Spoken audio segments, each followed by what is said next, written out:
When we first watched episode 37 to 39 of Dragon Ball Super, we were captivated by Hit's time skip ability, but many of us were left confused by what was actually going on.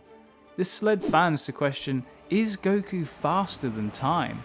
The anime didn't ever explain the situation clearly all in one paragraph, rather there are descriptions here and there and then more in the manga, so in this video I wanted to piece all the information together and give you guys the complete picture of how Goku conquered Hit's time skip.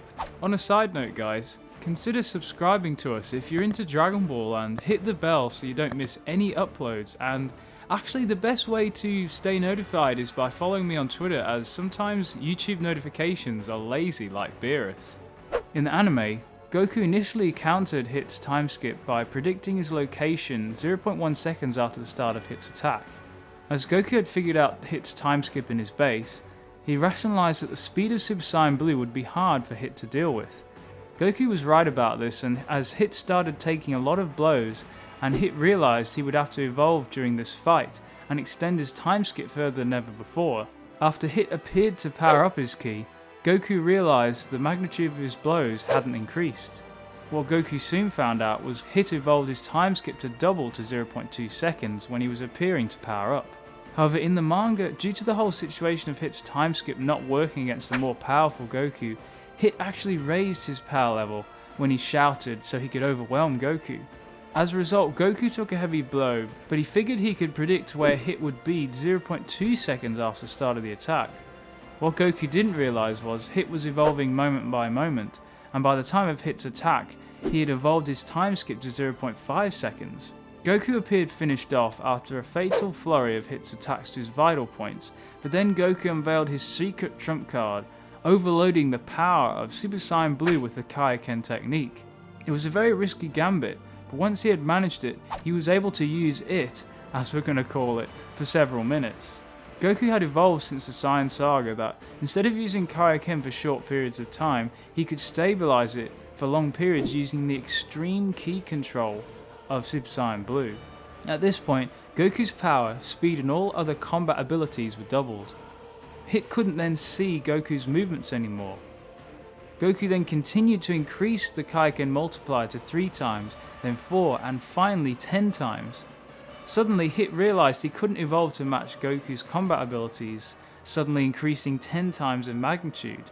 In Dragon Ball, if a fighter's abilities are larger than the other fighter, there is a gap in power, which means the opponent and all his abilities are usually very ineffective. This was the reason that Hit's time skip ability didn't work on Goku anymore, even if he had evolved it past 0.5 seconds. Then when Goku tried to strike Hit with his utmost power in the Kaioken, Hit was able to evolve his time skip further to avoid this attack, and then even further when the battle resumed again, but at this point, it wasn't stated how far the time skip had been evolved. When Hit evolves, it's only his time skip ability that increases and not his combat abilities, but of course in the manga, strangely, it's the opposite way around. The only reason Hit could have matched Goku would be if he evolved his power, speed and combat abilities to pass Goku's Kaioken times 10 in Super Saiyan Blue. This is what the anime explains. Of course, Goku's Kaioken times 10 was completely pulled out of thin air and explained on the spot, but the only part that made it work out in my opinion is Goku explaining that he'd kept it secret so he could use it against Beerus. And we seem to know something about it, but he wouldn't give Beerus his opinion. The manga explained all this in greater detail, but there were some key differences to note. Instead of Goku using Kaioken, he used the Super Saiyan God form, and Hit couldn't evolve his time skip at all, but he could raise his power level as we said. It was strange as most factors were flipped in comparison to the anime. Anyways, we specifically explained that Goku's power was far superior to Hit, and this led to Hit's time skip feeling shorter in length as it was less effective against Goku. This means that if Super Saiyan Blue was used, Hit's time skip would have felt even shorter still. However, it was confusing as Super Saiyan God isn't as strong as Blue, but in the manga apparently, Blue Vegeta was weaker than Super Saiyan God, Goku, due to Vegeta's heavy usage of the form in the tournament thus far. The manga seemed to kind of try to protect itself by stating Super Saiyan Blue Vegeta was only 10% as strong as usual. This seems far-fetched, as Goku in the anime said Super Saiyan Blue has extreme ki control, so why would Vegeta using it a lot cause his energy to be so used up?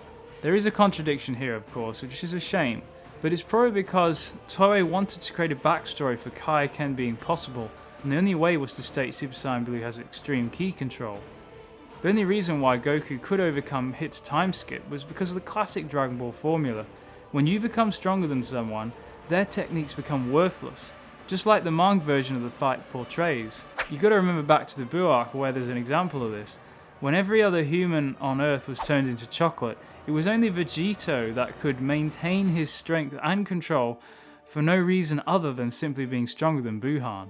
Overall, Goku isn't fast at the time. It was just Goku used his superior speed and power from Kaioken to break through Hit's time skip. Goku didn't have natural resistance to time manipulation either. Goku merely countered the time skip by outspeeding Hit whilst Hit moved in his own time skip. Goku was just that fast.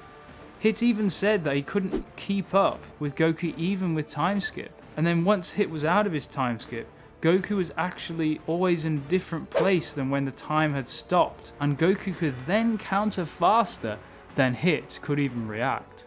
I hope you enjoyed learning about how Goku could counter Hit's time skip. Definitely let me know in the comment section below whether you were confused when you first watched this episode years ago, because I know I was.